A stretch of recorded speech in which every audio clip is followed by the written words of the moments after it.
Mostly लोग anxiety या stress के शिकार होते हैं। हम हर वक्त कुछ बेचैन महसूस करना या लाइफ के अंदर कुछ सही नहीं जा रहा या फिर कंफ्यूज महसूस करना, एक चीज़ को चुन लेना तो दूसरी चीज़ें ज़्यादा अट्रैक्ट करना। टेम्परेरीली तो इसके कोई भी क्विक फिक्सेस हो सकते हैं, बट डीपली हीलिंग नहीं हो सकती जब तक कि हम इसको ना जानें। एक होती है एक्यूट प्रॉब्लम और एक्यूट प्रॉब्लम से नीचे होती है क्रॉनिक प्रॉब्लम। यानी कि एक्यूट प्रॉब्लम क्या है? ये नज़र आना कि मैं ओवर थिंकिंग कर रही हूँ, एंग्जाइटी कर रही हूँ, स्ट्रेस हो रहा है, ये सारी एक्यूट है। हालांकि ये एक प्रोडक्ट है। क्रॉनिकली नीचे लेयर्स में, सरफेस में कुछ और पड़ा है। जब तक हम उसे टैप करके सॉल्व नहीं करते, जब तक कि हम उसे टैप करके अपने पोटेंशियल को एक्टिवेट नहीं करते, तब तक ये परमानेंटली नहीं जाता। Scientific facts and statistics discuss करने से पहले हम ये जानते हैं कि हमारे क्रिएटर अल्लाह सुब्हाना ताला ने हमें क्या फरमाया। क्या तुमने ये गुमान कर लिया था कि हमने तुम्हें यूं ही बेमकसद पैदा किया है और क्या तुम हमारी तरफ लौट आए नहीं जाओगे?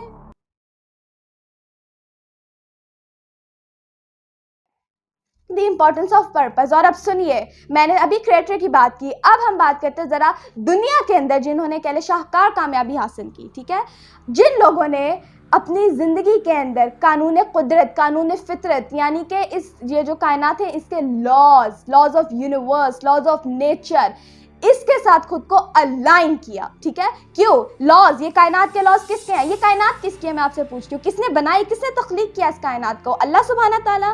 तो इसको, इसके कानून किसने दिए? अल्लाह सुब्हाना ताला ने दिए। यानी कि एक्चुअली लॉज ऑफ नेचर क्या है? वो अल्लाह के दिए हुए कानून है इस नेचर को। जी, अब हम देखते हैं वो दुनिया के वो लोग जिन्होंने लॉज ऑफ नेचर को फॉलो किया, वो क्या कहते हैं। जिंदगी भर जिन्होंने लॉज ऑफ नेचर को फॉलो किया, उसके फ्रूट्स एंजॉय किए, लोगों की जिंदगी ट्रांसफॉर्म की, बदली, या अपने फील्ड के अंदर और आगे पूरी दुनिया के अंदर कामयाबी हासिल की, तो वो क्या कहते हैं? एंड पे आगे उनके पास भी एक वो निचोड़ है, उनकी जिंदगी के एंड पे आके, ठीक है, इतनी ज्यादा स्ट्रगल करके उनके पास एक निचोड़ है जो इस्लाम ने हमें हमारी जिंदगी की शुरुआत में दिया।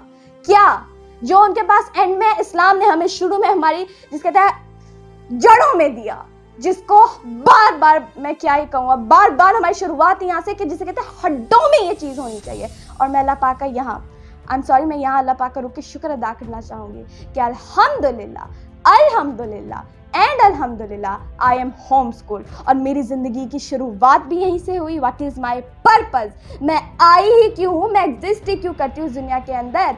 और ना सिर्फ कि मेरे पैदाइश के बाद यही शुरू में चीज़ें हुई, बल्कि अब भी, आज भी हम 6 बहन भाई हैं और हम ना जाने दिन में कितनी मरतबा, कितनी बातों में अपना पर्पज़ ऑफ लाइफ डिस्कस करते हैं और अपनी ज़िंदगी का हर डिसीजन उसे अलाइन करते हैं। मैं यहाँ रुक के अल्हम्दुलिल्लाह अल्लाह पाक का शुक्र अदा करना चाहूँगी। अब हम आगे बढ़ते हैं। तो वो लोग जिन्होंने दुनिया के अंदर कमाल कामयाबी हासिल की, तो वो क्या कहते हैं? आखिर में उनके पास भी यही क्रक्स है, एवरीथिंग, कहते हैं everything happens for a reason and for a purpose.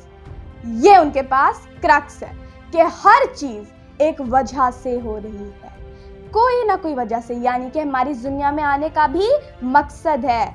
हम सोचिए जरा इस बात को, आप जिस भी घराने में पैदा हुआ, आप जिस भी जगह पे पैदा हुआ, मैं अपनी बात कर लेती हूँ, ठीक है, लबीका है वो, मैं जिस घराने के अंदर पैदा हुई, मेरे जो वालिदैन हैं, मेरे जो बहन भाई हैं, हो सकता था अल्लाह चाहता तो मुझे किसी और के घर पैदा कर देता, अल्लाह चाहता तो मेरे वालिदैन कोई और होते हैं, अल्लाह चाहता तो मेरा मुल्क कोई और होता, अल्लाह चाहता तो मेरी ज़ुबान कोई और होती। बहुत सी चीज़ें आप इसके अंदर सोच सकते हैं, लेकिन अगर मैं स्पेसिफिक जगह पे एंड किसी ना किसी जगह पे कहीं पे भी आई हूँ, तो इसका मकसद है, अल्लाह ने हर चीज़ को मकसद के साथ पैदा किया है।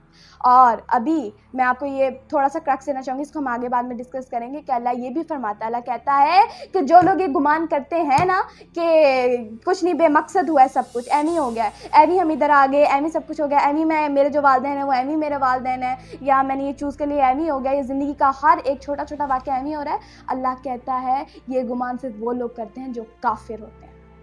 अल्लाह ने कुफर के साथ लगाया पर्पस के ना होने का। सोचिए इस बात को। और फिर आइए वापस, जब हम, मैं वही तो कह, जब कुरान की असल, सुभान अल्लाह, कुरान पाक के अंदर आयात, डायरेक्ट आयात हैं, तफसीर की भी ज़रूरत नहीं, ठीक है, तो वो जब हम उनको देखते हैं तब फिर स्टार्ट होता है अंदर दर्द कि हमें क्या बचपन से बताया गया, हमारे साथ क्या हुआ।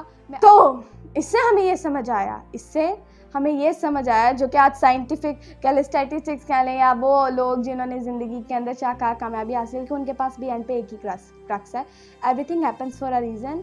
हर चीज़ एक वजह के तहत होती है, उसकी एक वजह होती है, एंड फॉर अ पर्पज़, और हर चीज़ मकसद के साथ होती है, हर चीज़ का एक मकसद होता है। तो इसका मतलब ये हुआ हमारी ज़िंदगी में आना और जो भी वाक़यात हमारे साथ पैदाइश से लेकर अब तक चल रहे हैं और जो कुछ भी हो रहा है उसका कोई ना कोई मकसद है।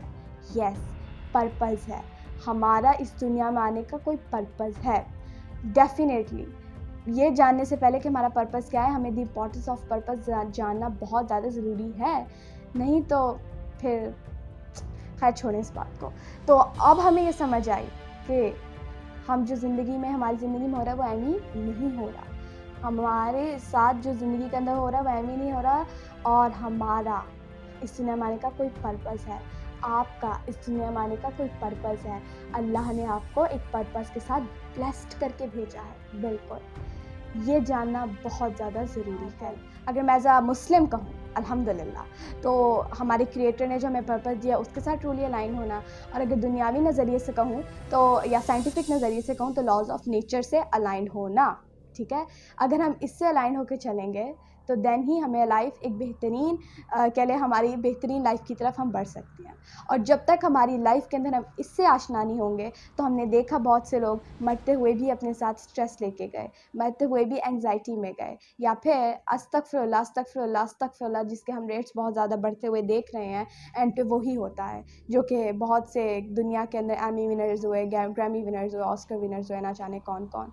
तो हम उनकी ज़िंदगी में ये देखते हैं जब ट्रूली पर्पस से अलाइन नहीं होते तो इतनी हौच पौच चलती है और ज़िंदगी के अंदर इतने ऑपोजिट वाक़यात शुरू हो जाते हैं कि एंड पे अस्तगफिरुल्लाह उन्होंने सुसाइड्स कर ली, ख़ुदकुशियाँ कर ली। इसीलिए याद रखिएगा, इस्लाम ने हमारा स्टार्ट ही पर्पस से लिया था, जो कि आज दुनिया के अंदर लोग कामयाबी हासिल करके एंड पे क्रक्स बता रहे हैं। तो खैर दर्द तो बहुत ज़्यादा है कि इस्लामिक वे में कैसे बचपन से लोगों की होनी चाहिए थी और कैसे हो गई, कैसे बचपन से पर्पस के साथ हमेशा अलाइंड होना, और कैसे बचपन से ही पर्पस हड्डियों में जो कहते हैं खून में होना चाहिए था। बट हमारा काम ये है, क्योंकि अल्लाह ने हमसे सवाल करना है, तो हमारा काम ये है कि हम खुद अपनी ज़िंदगी को बदलने की कोशिश करें, और रंग अल्लाह लगाते हैं, याद रखिएगा।